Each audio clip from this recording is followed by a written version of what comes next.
Hello and welcome to Livewire Markets. My name is Chris Conway. On today's episode of The Pitch, I'm sitting down with Glenmore Asset Management Chief Investment Officer Robert Gregory. He's going to be talking to us about the small and mid-cap space and how he's managed to achieve exceptional performance since he launched his fund in 2017. Rob, great to have you with us. Great to be here, Chris.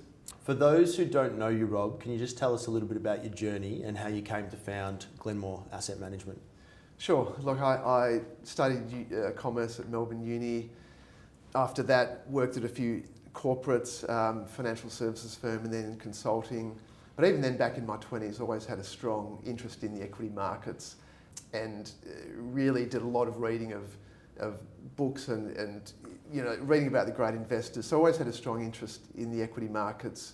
Probably after working at a few corporates, got a break at a broking firm as a sell-side analyst. So I did that for a few years, which was great, just learning a lot about how to analyse companies, talking to management teams, getting good exposure like that. But really, from the broking side, there was always a strong desire to move into the funds management side. So the big break was in 2007, where I joined a fund, CBG Asset Management, and I worked there for about 9 years. And the structure was very much Australian equities, long only, deep research into companies and looking to buy and hold really high quality businesses. So it was a really good grounding. That sort of 07 to 16 time period, there was a lot of different economic environments in that period, came into the tail end of a bull market. Then we had the GFC, which was obviously pretty interesting, and then followed by a really strong period of equity market returns. But certainly the grounding at CBG was really useful. I got to exposure to a lot of great management teams, continue to hone the investment process, what kind of companies I look for, and really just got a good understanding of the landscape of the Australian equities. And in terms of the driver to set up Glenmore in 2017, I'd always had this desire to have my own firm, have a stronger control over the investment decision-making process. And so that was a big motivation. Also, just I think from a position sizing point of view, I think a really important part of being a successful fund manager is just after you've identified the stocks you want in the portfolio, just getting that position sizing right. So having that ability to put a meaningful amount of the portfolio into the highest conviction ideas was a real attraction. Rob, I've got a follow-up question for you. 2007, that's an awkward time to start in markets full throttle. Yep. Obviously the GFC came hot on the heels of that start. Yep. Was there any moment where you thought, geez, what have I signed up for here? Look, it was pretty interesting. Back in 2007, we had, the economic growth was very strong, inflation was under control. Just the general amount of bullishness and buoyancy in the markets was really high. I mean, I can remember some pretty low quality companies, right. They were performing very strongly from a stock price perspective. And ultimately, I think I had about 6 or 9 months of that before, we started seeing the emergence of the credit crisis in the offshore banks. So it was an interesting time, that's for sure. Baptism of fire, no doubt. Let's talk about some of the biggest influences on your career. Who have they been? That initial interest in becoming a fund manager really stemmed from doing a lot of reading of the famous money managers in the US and offshore. So even in my mid-20s, I think I started reading a lot of books about Warren Buffett and Peter Lynch, George Soros, vast number of books, and that was really interesting, just the tales of some of their great investments. Mm-hmm. And I think Buffett in particular, just his style of investing in companies that are easy to understand, long growth runways, buy and hold, that particularly resonated.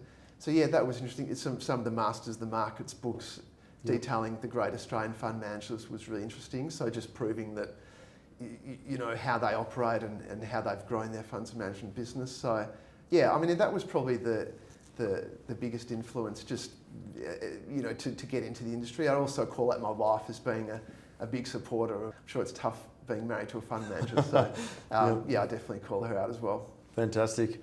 You talked about some of the big names there. Let's talk about your investment philosophy. How would you explain it to someone who's maybe not as familiar with markets as you are?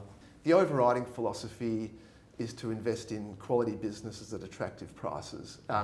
Digging into what's a quality company, generally, or almost always, the quality company's got to have a product or a service that it really resonates with the customer base. It should have a really high value proposition. So that might help the customer save money. It might allow the customer to make more money in its business. It might, bring enjoyment to a customer's life. But generally speaking, at the heart of every great investment, you're going to have a great product or service. So the investment philosophy, that would be the first point, just to analyse that quality of the product or service that the company sells.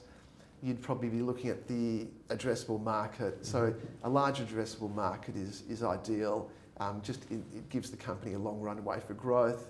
It also means that it can generate organic revenue growth, which is much more preferable to needing to acquisitions to deliver that growth. And then also just the company having that ability to deliver earnings in excess of what's priced in by the market. That's ultimately what's going to drive the stock price higher, is positive earnings revisions, earnings being delivered better than what's priced in. Rob, it's been a pretty successful formula so far. Your performance has been quite exceptional over an extended period of time. What do you think sets you apart from some of your contemporaries? I think that the success of the fund, the main factor is just the amount of due diligence that I'm doing into the prospective companies. Really, once a company, becomes on the watch list, is really doing as much research as you possibly can into the product, the service, the industry it operates in, its competitors, the quality of the management, even just qualitative factors like how feasible it is for the company to win market share off its competitors. So there's a lot of things that go into the mix, but as a general comment, it's that sort of amount of work that you have to do first up, just to get that investment edge or extra insight into the company. Yeah. Rob, I've got to ask this question because there'll be a lot of people watching at home that would read something on Livewire, read a broker report, and then go out and make a buying decision. When you talk about your research process, how long are we talking in terms of time? There's obviously a big volume of work, but like if you start looking at a company on day one, how many days later are you potentially buying that company? At a minimum, I'd say, months, but I mean, there's a lot of instances where companies they might come into the portfolio that I've been monitoring for, 5-10 years. But as a general comment, there's a lot of weeks and months of research that goes into the process. That's the difference between a fund manager and a retail investor. There you go. Fun one to finish with, Rob. What's something that the audience wouldn't know about you?